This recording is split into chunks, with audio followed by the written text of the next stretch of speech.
નમસ્કાર, YNN ન્યૂઝમાં આપનું સ્વાગત છે। સમાચારમાં વાત કરીએ તો નીટની પરીક્ષા પેપર લીકના મામલે વડોદરામાં યુથ કોંગ્રેસે વિરોધ પ્રદર્શન યોજ્યું હતું।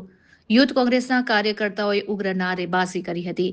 નીટ અને પ્રધાનમંત્રી વિરોધી પોસ્ટરો સાથે વિરોધ વ્યક્ત કરવામાં આવ્યો હતો। ત્યારે સયાજીગંજના ડેરી ડેન સર્કલ ખાતે આ વિરોધ પ્રદર્શનનું આયોજન કરવામાં આવ્યું હતું।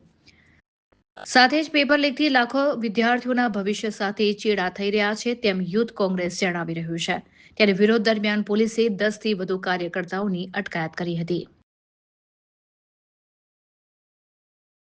આજે નીટની એક્ઝામ જે 3 તારીખે લેવાઈ હતી અને 12 તારીખે એ પેપર રદ કરવામાં આવ્યું, તો શું 3 તારીખથી લઈને 12 તારીખ સુધી જો સરકાર સૂતેલી હતી? સરકારને ખબર નથી પડી કે પેપર લીક થયું છે? નાસિકના વિદ્યાર્થીઓને 10 લાખથી લઈને 50 લાખ સુધી પેપર વેચવામાં આવ્યા, એ પેપર બધે જ ફરી વળ્યા। તો ત્યાં 3 તારીખથી લઈને 12 તારીખ સુધી સરકાર સૂઈ હતી? અને જ્યારે જે લોકોને પકડવામાં આવ્યા છે તો શું એ ષડયંત્રથી પકડવામાં આવ્યા છે? સરકારને વિનંતી છે કે આની પાછળ જે પણ સરકાર હોય કે કોઈ પણ અધિકારી હોય એને કડકમાં કડક સજા આપો। કેમ કે વિદ્યાર્થીઓ રાત દિવસ મહેનત કરીને પરીક્ષાની રાહ જુએ છે। જ્યારે નીટની એક્ઝામ આવે છે તો દિવસ રાત કરીને મા બાપ પોતાના વિદ્યાર્થીઓને ભણાવે છે।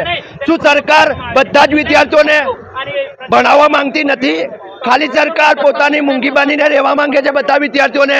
તો અમારી એક જ માંગ છે કે વિદ્યાર્થીઓને ન્યાય મળવો જોઈએ। આની પાછળ જે પણ ભ્રષ્ટ અધિકારી છે એ લોકોને ન્યાય મળવો જોઈએ। ભાજપ મુના Patel. Subscribe now and press the bell icon. Never miss an update.